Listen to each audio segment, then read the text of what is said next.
মিয়ানমারের বিতর্কিত সাধারণ নির্বাচনের পর জান্তা সরকারের বর্বর হামলায় প্রাণ হারিয়েছেন শত শত বেসামরিক নাগরিক। সামরিক বাহিনীর নির্বিচার বিমান হামলা এবং আন্তর্জাতিক মানবিক সহায়তা কমে যাওয়া সব মিলিয়ে ওপার সীমান্তের মানুষের দুর্ভোগ এখন চরমে। বিশ্ববাসীকে তবে মিয়ানমারের এই চরম সংকট ভুলে যেতে বসেছে? এ নিয়ে বিস্তারিত জানাচ্ছেন ত্রিবেণী তনু।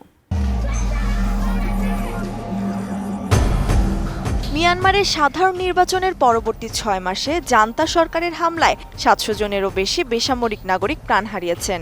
জাতিসংঘ তাদের এক নতুন প্রতিবেদনে জানিয়েছে, গত বছরের আগস্ট থেকে চলতি বছরের জানুয়ারি মাসের মধ্যে অন্তত ৭০২ জন সাধারণ মানুষের মৃত্যুর তথ্য নিশ্চিত হওয়া গিয়েছে, যার মধ্যে ২২৪ জন নারী এবং ১৫৩ জন শিশু রয়েছে। প্রধান বিরোধী দলগুলোকে বাদ দিয়ে আয়োজিত এই নির্বাচনকে শুরু থেকেই একটি প্রহসন হিসেবে দেখছে বিশ্ববাসী। বিশ্ব সংস্থাটি জানিয়েছে, দেশটিতে বর্তমানে আন্তর্জাতিক মানবিক সহায়তার পরিমাণ কমে যাওয়ায় সাধারণ মানুষের দুর্ভোগ আরও অনেক বেড়ে গিয়েছে।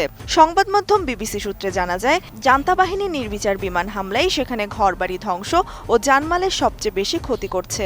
বিশেষ করে সাগাইং অঞ্চলটি সাধারণ মানুষের জন্য সবচেয়ে ঝুঁকিপূর্ণ হয়ে উঠেছে। এই একটি এলাকাতেই সামরিক অভিযানে ১৯১ জন বেসামরিক মানুষ মারা গিয়েছে। উন্নত মানের কাঁচামাল আরআইএল অ্যাঙ্গেল এন্ড চ্যানেল, এখন কাঠের দিন শেষ, আরআইএল এর বাংলাদেশ। ২০২৫ সালের অক্টোবর মাসে সাগাইংয়ের চাওংউ এলাকায় একটি বিদ্যালয়ের সামনে উৎসবমুখর পরিবেশের উপর জান্তা বাহিনী বোমাবর্ষণ করে। এতে ৪ শিশুসহ ২৩ জন সাধারণ মানুষ নিহত হয়। এছাড়া ডিসেম্বর মাসে তাবাইন এলাকায় একটি চা দোকানে বসে ফুটবল ম্যাচ দেখার সময় বিমান হামলায় মারা যায় আরও ১৯ জন। জাতিসংঘের এই প্রতিবেদনে রাখাইনে রোহিঙ্গা গোষ্ঠীর উপর আরাকান আর্মির নির্যাতন এবং জোরপূর্বক সেনাদলে নেওয়ার তথ্য উল্লেখ করা হয়েছে।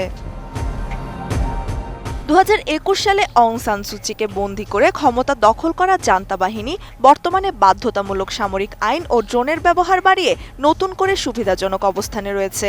দেশটিতে অভ্যুত্থানের প্রধান জেনারেল মিন অং হ্লাইং নিজেকে দেশের প্রেসিডেন্ট ঘোষণা করার পর তার অনুগতদের দিয়ে গড়া নতুন সংসদে জান্তা সমর্থিত দল ইউএসডিপি প্রায় ৮০% আসনেই জয়লাভ করেছে। বিশ্বনেতারা যেখানে ইউক্রেন বা মধ্যপ্রাচ্য নিয়ে ব্যস্ত, সেখানে মিয়ানমারের এই মানবিক সংকট যেন আড়ালেই রয়ে যাচ্ছে। ত্রিবেণী তনু, ATN নিউজ।